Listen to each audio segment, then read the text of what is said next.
అందరికీ నమస్కారం.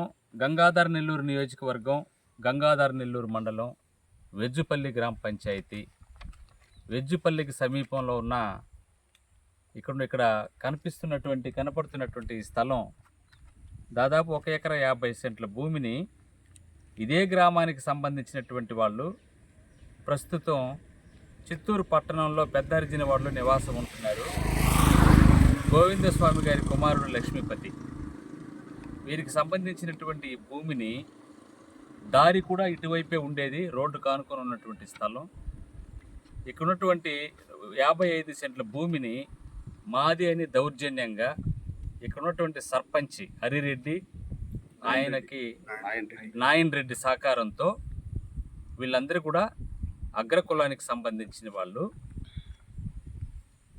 షెడ్యూల్డ్ కులానికి సంబంధించిన వాళ్ళని దౌర్జన్యంగా రాత్రికి రాత్రే ఈ ఫెన్సింగ్ నాటి దీని వెనుకున్న 55 ఎకరాల భూమి ఉంది. ఇక్కడ ఆ 55 ఎకరాల భూమి కూడా దళితులకు సంబంధించినటువంటి భూములు.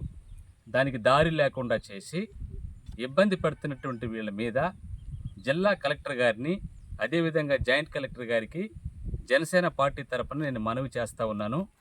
కూటమి ప్రభుత్వం తరపున కూడా నేను మనవి చేస్తూ ఉన్నాను. ఈ కుటుంబానికి న్యాయం జరగాలి.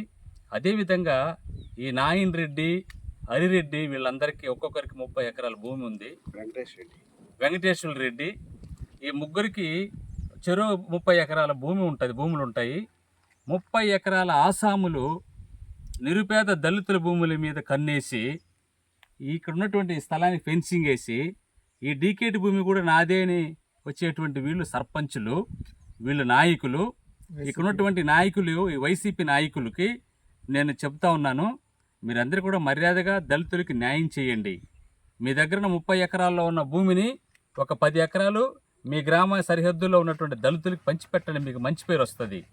మీ దగ్గర అప్పనంగా 30 ఎకరాలు మీరు సంపాదించుకున్న భూమి మీకు చెందాలి. వాళ్ళకి ఎదురుగా ఉన్నటువంటి 55 సెంట్ల భూమి ఇబ్బంది పెట్టాలి. వాళ్ళు కలిగి ఉన్న 1 ఎకరా 55 సెంట్ల భూమిని వాళ్ళు పోగొట్టుకోవాలి. దాని వెనుకున్న దాదాపు 50 ఎకరాలు భూమిని అనుభవిస్తున్నటువంటి దళితులకి దారి లేకుండా చేయాలి. వీటన్నిటిని కూడా నేను పూర్తిగా ఖండిస్తూ ఉన్నాను. జనసేన పార్టీ తరపున తీవ్రంగా ఖండిస్తూ ఉన్నాను. ఈ లక్ష్మీపతి గారి కుటుంబానికి న్యాయం చేయాలని మరొకసారి నేను జిల్లా కలెక్టర్ గారిని, అదేవిధంగా జాయింట్ కలెక్టర్ గారిని నేను మనవి చేస్తూ ఉన్నాను.